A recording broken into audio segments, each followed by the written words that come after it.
Monster से शादी?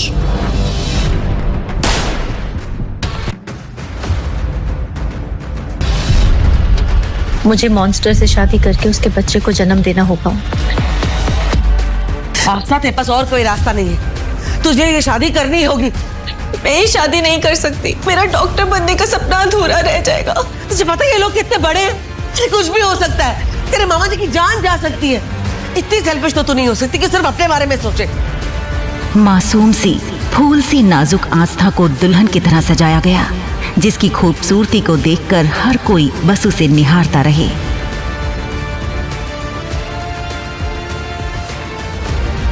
और दूसरी तरफ था हैंडसम मॉन्स्टर। आखिर क्या है ये माजरा? आइए सुनते हैं अभी यहीं, बिल्कुल फ्री।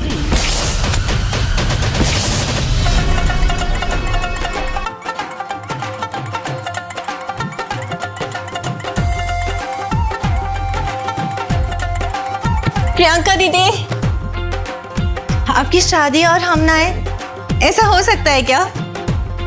नानी, कल का ही दिन था कि आस्था खुशी खुशी अपनी मामी की लड़की की शादी के लिए गांव से शहर आई थी। बचपन से ही अनाथ आस्था को उसकी नानी ने पाल पोस कर बड़ा किया। उसका एक ही सपना था कि पढ़ लिख कर डॉक्टर बनना।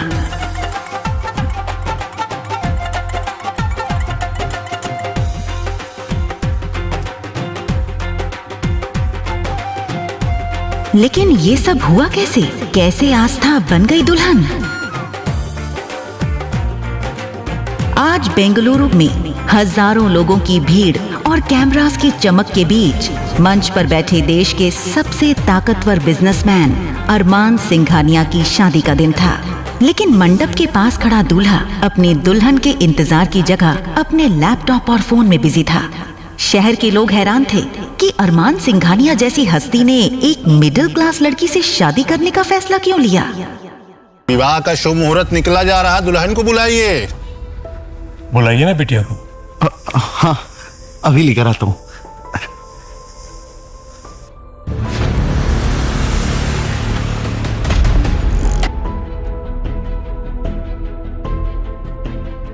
अरमान की दुल्हन प्रियंका को अरमान के दादू यानी आलोक सिंघानिया ने चुना था। प्रियंका उन्हीं के ऑफिस में काम करने वाले एक क्लर्क मनोज मल्होत्रा की बेटी थी। साधारण सी दिखने वाली प्रियंका ने भी अपने पिता के दबाव में आकर इस शादी के लिए हाँ कर दी। लेकिन आज शादी के दिन जैसे ही मनोज जी अपनी बेटी प्रियंका के कमरे में घुसे तो अंदर का नजारा देखकर उनके पैरों तले जमीन खिसक गई। प्रियंका मंडप में आने से ठीक पहले गायब हो चुकी थी। प्रियंका, ये तूने क्या किया?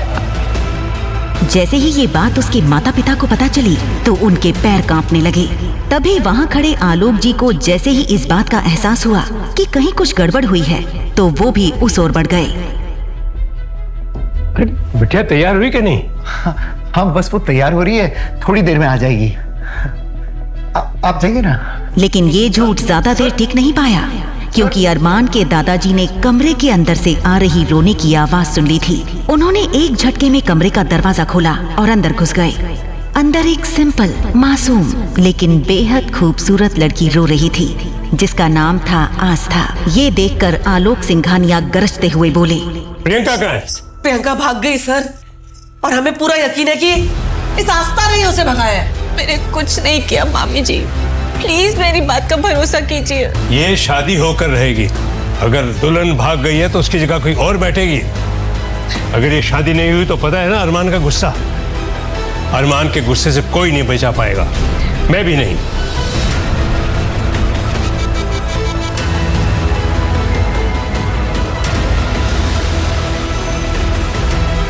दरअसल अरमान को लड़कियों से बेहद नफरत थी और इस शादी के लिए भी उसे आलोक सिंघानिया ने अपने झूठे हार्ट अटैक का नाटक करके ही तैयार किया था।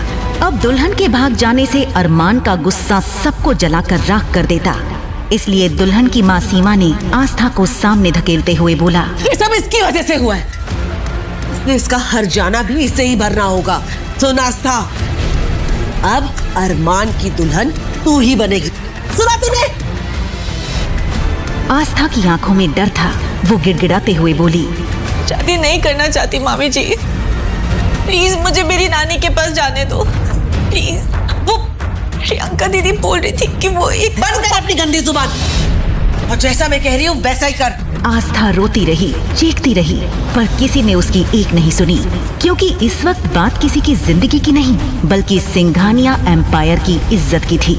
आस्था, तुम्हें ये शादी करनी होगी, वरना अरमान सिंघानिया हम सब की जान ले लेगा। तुम जानती नहीं हो वो कितना खतरनाक है। आस्था के पास वहां से भागने का कोई रास्ता नहीं बचा था। आखिरकार जल्दी ही उसे एक शादी का जोड़ा पहनाया गया था और उसके सिर पर लंबा सा घूंघट डाल दिया गया।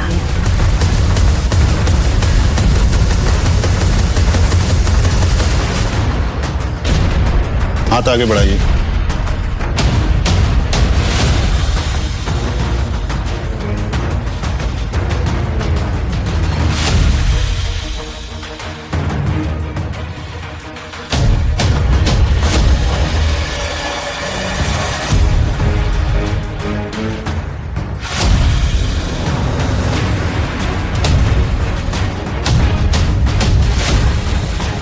घूंघट की वजह से अरमान को दुल्हन बदलने का पता ही नहीं चला। अरमान ने जल्दी जल्दी सारी फॉर्मेलिटीज पूरी की और फिर वो अपने फोन और काम में पूरी तरह से खो गया।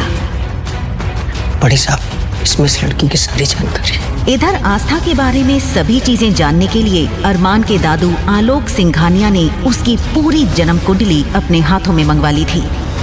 लेकिन जैसे ही आलोक जी की नजर आस्था के माँ बाप जो कि एक्सीडेंट में मारे गए थे उनकी डिटेल्स पर पड़ी तो उनके होश उड़ गए और वो खुद से बुदबुदाते हुए बोले, पहले मैंने सोचा था कि इस लड़की को 2-4 दिन के बाद तलाक दिलवाकर आजाद करवा दूंगा, लेकिन अब नहीं। ये जिंदगी भर अरमान सिंघानिया की पत्नी बनकर ही रहेगी। इसी के साथ आस्था विदा होकर सिंघानिया मैंशन के दरवाजे पर पहुंच गई। अरमान तेजी से दरवाजे के अंदर जाने लगा कि तभी अरमान बेटा, शादी के बाद अकेले घर नहीं आ सकते, बहू को लाना पड़ेगा। जाओ, बहू को लेकर आओ। अपने माता पिता को खोने के बाद एक दादू ही थे जिन्हें अरमान अपनी जान से भी ज्यादा प्यार करता था और उनकी किसी भी बात को टालता नहीं था।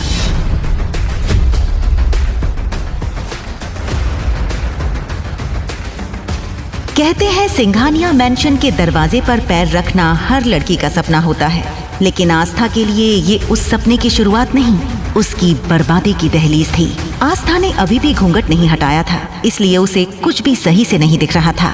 अरमान ने लंबे लंबे कदम भरते हुए घर के अंदर आ गया। ये देखते ही वहाँ मौजूद अरमान के छोटे भाई और उसके कुछ दोस्तों ने सीटी बजानी शुरू कर दी। लेकिन घर के अंदर पहुंचते ही अरमान ने आस्था को खुद से दूर करते हुए बोला, और हाँ, ये जितना नाटक करना था हो गया। मुझे ऑफिस का काम करना है और नाटक नहीं चाहिए। ये बोलते हुए अरमान अपने स्टडी रूम में घुस गया। जी दादाजी। दादी आइए, मैं आपको कमरा दिखाता हूँ। इधर दादाजी का इशारा पाते ही अरमान के भाई आहान ने आस्था को अरमान के कमरे में छोड़ते हुए बोला, आइए भाभी, वेलकम। यह है आपका कमरा। किसी भी चीज की जरूरत तो आप बस बेल बजा दीजिए, कोई ना कोई जरूर हाजिर हो जाएगा आपकी सेवा में। आप कंफर्टेबल हो जाइए, मैं आपको थोड़ी देर में मिलता हूँ। जैसे ही आस्था अंदर आई उसने राहत की सांस ली। पहली बार वो अपने नए घर में अकेली थी। उसने जैसे ही दरवाजे को अंदर से धक्का दिया तो दरवाजा एक तेज आवाज के साथ ऑटोमेटिक लॉक हो गया। दरवाजे में ऑटोमेटिक इलेक्ट्रॉनिक लॉक होने के बारे में बेचारी आस्था को जरा भी पता नहीं था। अंदर पहुंचते ही आस्था ने घूंघट हटाया और एक लंबी गहरी सांस ली। आस्था इतनी थकी हुई थी कि थोड़ी ही देर में नींद उसे घेर लेती है। उधर रात को 2 बजे जब अरमान अपना काम खत्म करके अपने कमरे में सोने के लिए पहुंचता है, बेड के एक कोने पर आस्था दूसरी तरफ चेहरा करके सोई हुई थी। उसे देखते ही अरमान नफरत से बोला, दादाजी बिना सिर्फ मेरे कमरे में भेजने की क्या जरूरत थी? वैसे भी ये शादी नाम की है, लेकिन क्या फर्क पड़ता है? ये हो जा कोई और, कोई भी लड़की मेरी लाइफ में नहीं आ सकती। वो खासकर आस्था को जगाने की कोशिश करता है, लेकिन आस्था गहरी नींद में थी, इसलिए उसे कुछ सुनाई नहीं दिया। ये देखकर अरमान चिढ़ गया और उसने टेबल पर रखा ग्लास हाथ मारकर नीचे गिरा दिया।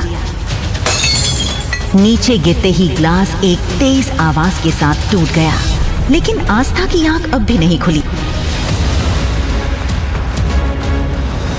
मैं इसे इतना आराम से क्यों उठा? तब अचानक अरमान ने अपनी जेब में हाथ डाला और जल्दी ही एक गन उसके हाथों में थी।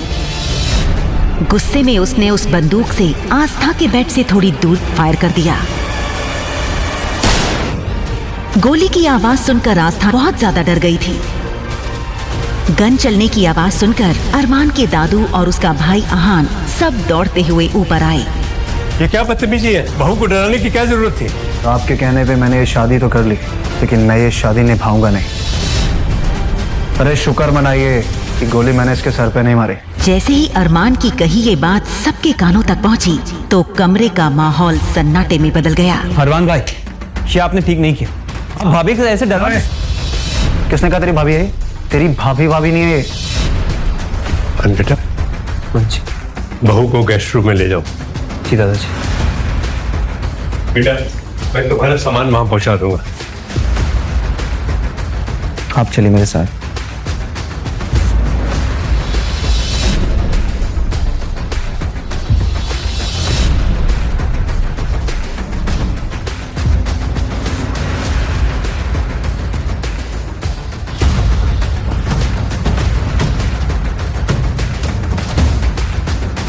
हमें माफ कर देना बेटी। हम जानते हैं तुम्हारे साथ हमने बहुत नाइंसाफी की है और उस वक्त कोई और रास्ता भी नहीं था। दादाजी, आप माफी क्यों मांग रहे हैं? जो कुछ भी हुआ उसमें आपकी कोई गलती नहीं है। बेटी, अगर तुम अरमान को पूरी तरह बदल दोगी ना तो मैं तुम्हारे डॉक्टर बनने का सपना हकीकत में बदल दूंगा। ये वादा है मेरा तुमसे। जैसे ही आस्था ने ये सुना, एक बार फिर उसकी आंखों में उम्मीद की चमक नजर आ गई। मैं जानता हूं बेटी, ये काम सिर्फ और सिर्फ तुम कर सकती हो। फिलहाल रात काफी हो गई है, मैं तुम्हारा सूटकेस भिजवाता हूं। तुम कपड़े चेंज कर यहीं सो जाओ।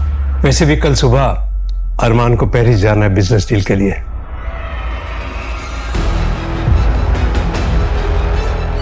ये सुनकर आस्था ने चैन की सांस ली।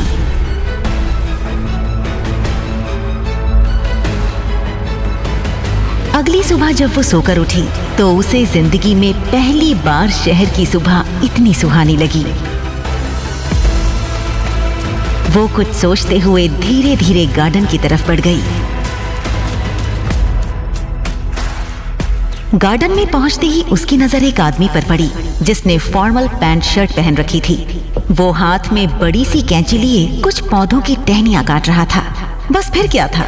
ओह माय गॉड, ये कोई पागल मालिक है जो अरमान के इतने महंगे पौधे खराब कर रहा है। अरमान को पता चल गया ना तो इसकी खैर नहीं। ये क्या कर रहे हो तुम? वो आदमी आस्था की तरफ मुड़ा और उसकी गहरी काली आंखें जैसे सीधा आस्था की आंखों में खो गईं। उसके दिल की धड़कन तेज हो गई। एक तो मैं तुम्हें उस बंदूक वाले मॉन्स्टर से बचाने की कोशिश कर रही हूँ और ऊपर से तुम मुझे घूर रहे हो। ये आदमी कोई और नहीं बल्कि अरमान था। अरमान सुबह पेरिस के लिए निकला जरूर था, पर खराब मौसम होने की वजह से उसे अपनी मीटिंग अगले हफ्ते के लिए पोस्टपोन करनी पड़ी। अरमान का सिर्फ और सिर्फ एक ही शौक था, पौधे लगाना और उनकी देखभाल करना। इस बात का पता बेचारी आस्था को बिल्कुल भी नहीं था। वहीं अरमान भी आस्था की सच्चाई से बेखबर था। तुम जानती हो तुम किससे बात कर रही? अभी भी मौका है, अपना बोरिया बिस्तरा बांधो और यहाँ से भाग जाओ। वैसे भी आस्था हर किसी को सलाह नहीं देती। अचानक अरमान ने अपने हाथ से उस बड़ी सी कैंची को फेंक दिया और सीधा आस्था का हाथ पकड़कर उसे अपनी तरफ खींच लिया। आस्था इस वक्त अरमान के बेहद करीब थी। एक पल को अरमान भी उसकी खूबसूरती में खो सा गया था। तुम्हारी हिम्मत भी कैसे हुई मेरा हाथ पकड़कर खींचने की? नौकर हो, नौकर बनकर रहो, समझ आई? तुमने अभी मुझे नौकर कहा, इसलिए जानती नहीं हो तुम। लो भाई, भलाई का जमाना ही नहीं। एक तो मैं तुम्हें उस बंदूक वाले मॉन्स्टर से बचाने की कोशिश कर रही हूँ और तुम मुझे तड़ी दिखा रहे हो। तड़ी? ये तड़ी क्या होता है? हे भगवान, लगता है उस मॉन्स्टर ने अपने जैसे लोग अपने घर पे पाले हैं। तड़ी मतलब होता है धमकी। यहाँ मैं तुम्हें बचाने की कोशिश कर रही हूँ और तुम मेरे पे टशन झाड़ रहे हो। ये सुनते ही अरमान गुस्से में बिना पलक झपकाए आस्था को देखने लगा था। भाभी!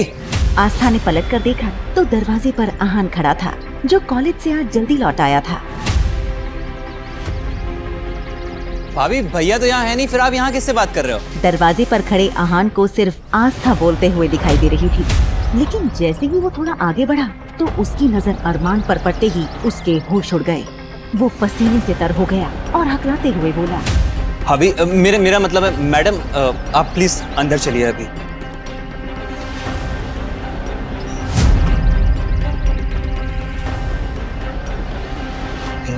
ना बड़ा धोखा।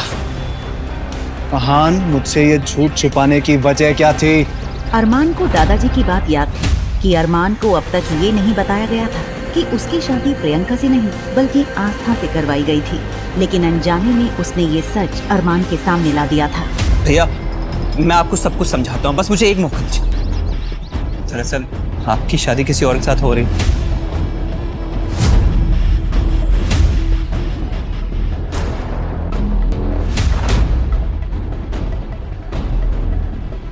जैसे ही आहान ने अरमान को उसकी शादी का पूरा सच बताया तो उसका शरीर गुस्से से कांपने लगा। इधर जैसे ही आस्था को पता चला कि वो जिससे बहस कर रही थी वो कोई और नहीं बल्कि अरमान ही था, तो उसके चेहरे का रंग उड़ गया। पर तब तक बहुत देर हो चुकी थी। अरमान ने अपनी जेब में हाथ डालकर एक झटके में अपनी गन निकाल ली थी। मान, आप ये क्या कर रहे हैं? मुझे झूठ बोलने वाले और धोखा देने वाले लोगों से सख्त नफरत है, और मेरे साथ धोखा हुआ है। ये कहते हुए अरमान ने अगले ही पल ट्रिगर पर रखी अपनी उंगली दबा दी। आस्था इतना ज्यादा डर गई थी कि चीख कर वो बेहोश होकर वहीं गिर पड़ी।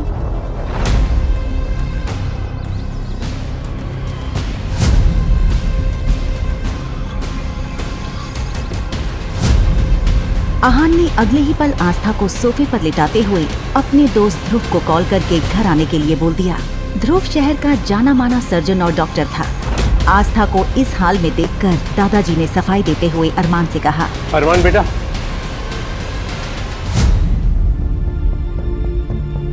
मैं मानता हूँ बेटा, तुम्हारी शादी प्रियंका से तय हुई थी। प्रियंका शादी से पहले ही मंडप से भाग गई, तो हमने उसकी ही कजन आस्था को इस खानदान की इज्जत बनाकर मंडप में बिठा दिया। आपने बहुत बड़ी गलती कर दी दादाजी, आपको ऐसा नहीं करना चाहिए था। इसी के साथ अरमान गुस्से में पैर पटकते हुए अपने कमरे में चला गया। इधर ध्रुव तब तक आस्था के पास पहुंच चुका था और उसने आस्था को एक इंजेक्शन देते हुए कहा, घबराने कोई बात नहीं है, मैंने दवाई दे दी है, थोड़ी देर में भाभी को होश आ जाएगी। इधर ध्रुव की बात खत्म ही हुई थी कि तभी अचानक अरमान के कमरे से गन चलने की आवाज सुनाई दी। सभी लोग सन्न रह गए थे। वो सब अरमान के कमरे की तरफ भागे। वहीं दादाजी पसीना पसीना हो गए। उनके पूरे शरीर में इतनी ताकत नहीं थी कि वो दौड़कर जल्दी से अरमान के कमरे में पहुंच जाएं। आहान जैसे ही कमरे के अंदर पहुंचा तो उसने देखा अरमान के हाथ से खून निकल रहा था। अरमान भाई, ये क्या देखो। वहीं दादाजी जो मुश्किल से जैसे तैसे वहां तक पहुंच ही पाए थे, ये देखकर उनकी सांस पूरी तरह से उखड़ने लगी। दादाजी को देखो। दादाजी। जैसे ही अरमान ने दादाजी की सांस उखड़ते हुए देखी तो उसने जल्दी से ध्रुव को गाड़ी निकालने के लिए बोल दिया। दादाजी। वहीं अरमान और बाकी सब जब दादाजी को लेकर नीचे आ रहे थे, एक एक करके सबकी नजर आस्था पर पड़ रही थी, क्योंकि आस्था अभी तक बेहोशी में हॉल के सोफे पर ही लेटी हुई थी। सबसे आखिर में अरमान की नजर आस्था पर पड़ी। उसने बड़े ही गुस्से और नफरत से आस्था की तरफ देखा। दादाजी की इस हालत की जिम्मेदार सिर्फ तुम हो आस्था। तुम्हें इस बात का हर जाना तो हर हाल में भुगतना होगा। जल्दी ही वो सब शहर के मशहूर हॉस्पिटल में पहुंच चुके थे और दादाजी को इमरजेंसी रूम में ले जाया गया। वहीं इधर घर पर उन सबके जाने की कुछ देर बाद आस्था को होश आया। होश आते ही आस्था के कानों में सन्नाटा चुभने लगा। उसने भारी सर के साथ पूरे घर में आवाज लगाई, दादाजी, दादाजी, आहान जी, कोई है? मैम।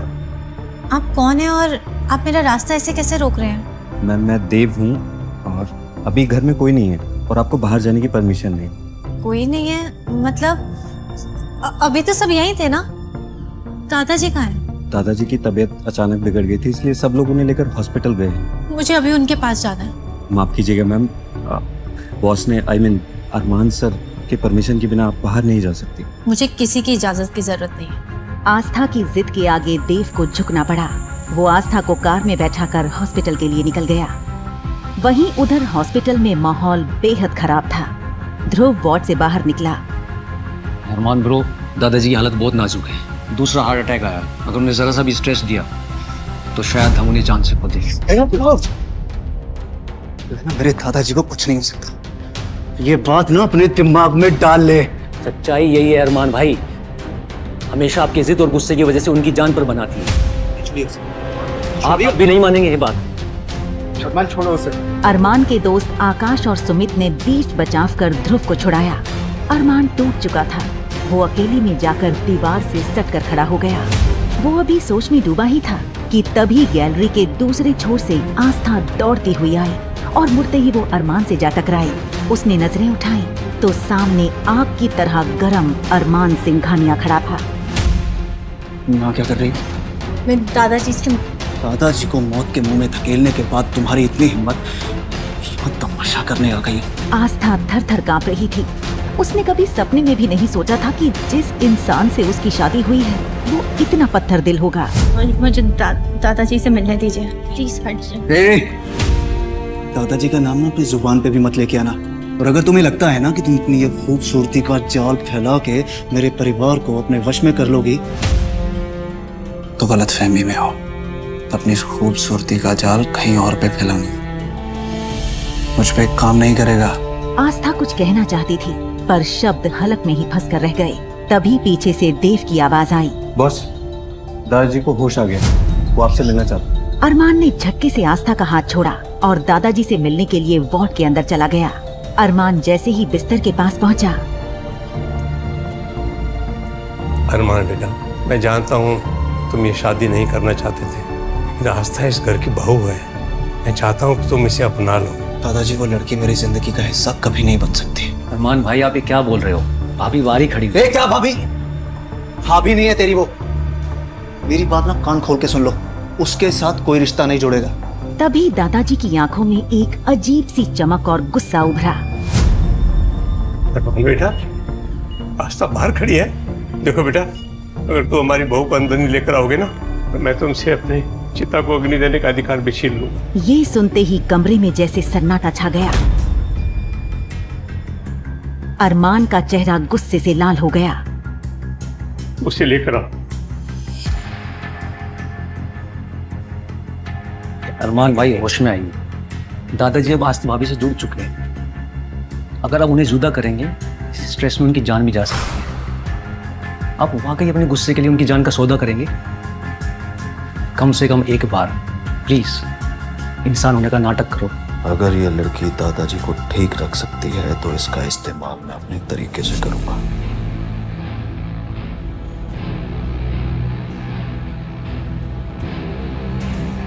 मानना पड़ेगा, तुमने आते ही मेरे घर की सबसे कमजोर कड़ी पे कब्जा कर लिया।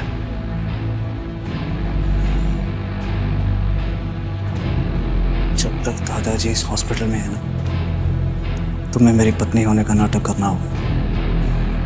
और अगर एक भी आंसू गिरा ना तो तुम्हारे पूरे खानदान को बर्बाद कर दूंगा मैं। लियो, ठीक करो अपना और अंदर चलो। आस्था ने किसी आज्ञाकारी बच्चे की तरह अपने आंसू पोंछे और अरमान के पीछे पीछे कमरे में दाखिल हुई। दादाजी ने मुस्कुराकर आस्था का हाथ पकड़ा। वहीं अरमान एक कोने में खड़ा दादाजी और आस्था को देख रहा था। ये क्या जादू कर दिया इस लड़की ने? कुछ ही घंटों में सबको अपना गुलाम बना लिया इस लड़की ने। इसे तो मैं बाद में देखूंगा। भाभी, अभी आपकी तबीयत कैसी है? अरे आकाश, क्या तुझे तो ग्रेट ध्रुव के इलाज में शक है क्या? अरे बिल्कुल नहीं, भाभी एकदम फिट है। आकाश भैया, ध्रुव जी बिल्कुल ठीक कह रहे हैं।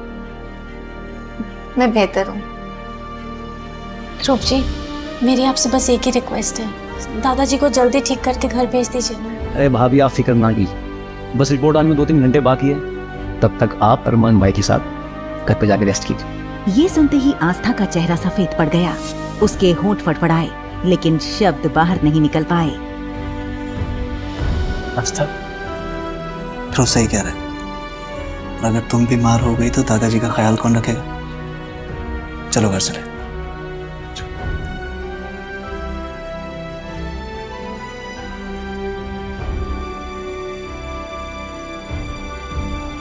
तुम्हें क्या तूने भी सुना जो मैंने सुना? क्या हो गया भाई को? पता है भाभी का जादू चल गया।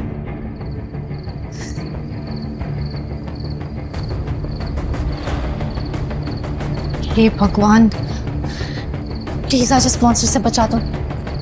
आपको पक्का 101 नारियल चढ़ाऊंगी। प्लीज आज बचा लो।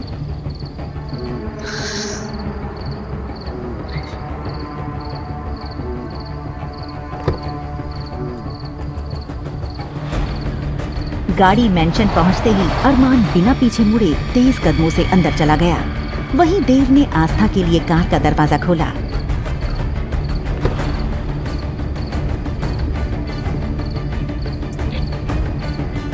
देव भैया, क्या आप बता सकते हैं कि बाकी सब कब तक आएंगे? फिक्र मत कीजिए, वो लोग 3 घंटे में आ जाएंगे। आपको कुछ भी चाहिए हो मैं यही हूँ, बताइएगा।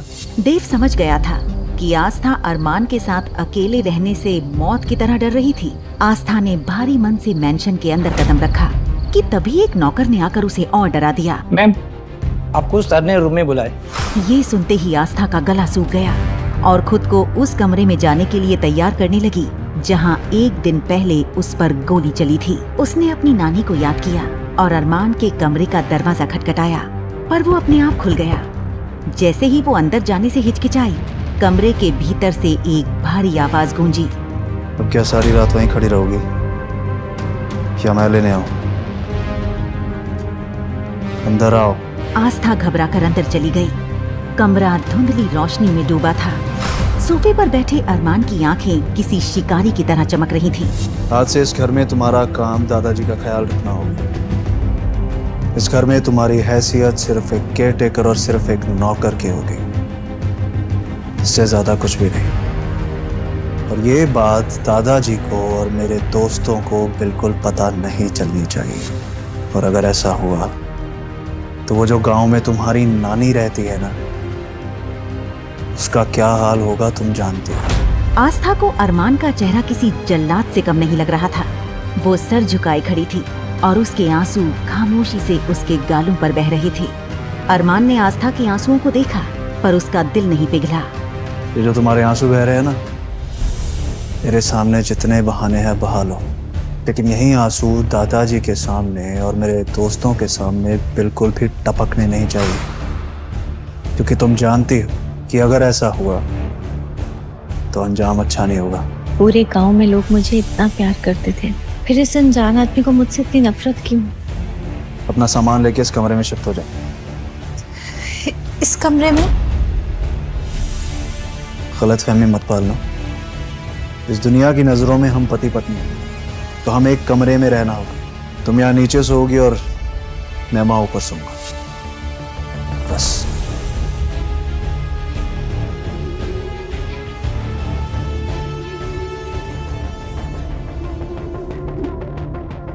आस्था दौड़कर अपने उस कमरे में गई जो दादाजी ने उसे दिया था और बेड पर गिरकर फूट फूट कर रोने लगी। लेकिन फिर उसे अरमान की धमकी याद आई। तो वो जो गांव में तुम्हारी नानी रहती है ना, उसका क्या हाल होगा तुम जानते हो। उसने खुद को संभाला। नहीं आस्था, तो रो नहीं सकती। तुझे हिम्मत दिखानी होगी। नानी और दादाजी की सलामती के लिए तुझे उस मॉन्स्टर का सामना करना ही होगा। आस्था अपना छोटा सा बैग लेकर अरमान के कमरे में पहुंची। अपना सामान उस कोने में रखो और यहाँ के बैठ जाओ। अब क्या चाहिए इसे मुझसे? अभी कुछ बचा है क्या?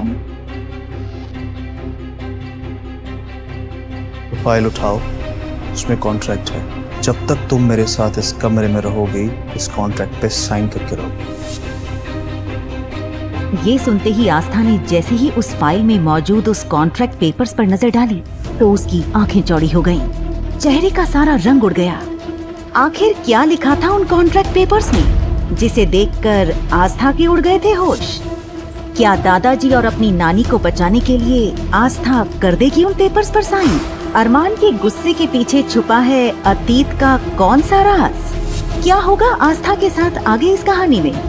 क्या वो अरमान के पत्थर दिल को पिघलाने में हो पाएगी कामयाब और शुरू होगी एक प्रेम कहानी? आगे की कहानी जानने के लिए देखें अगला एपिसोड सिर्फ पॉकेट एफएम के YouTube चैनल पर। और तेरे इश्क में के सारे एपिसोड्स को सुनने के लिए डिस्क्रिप्शन में दी लिंक से डाउनलोड करें पॉकेट एफएम ऐप।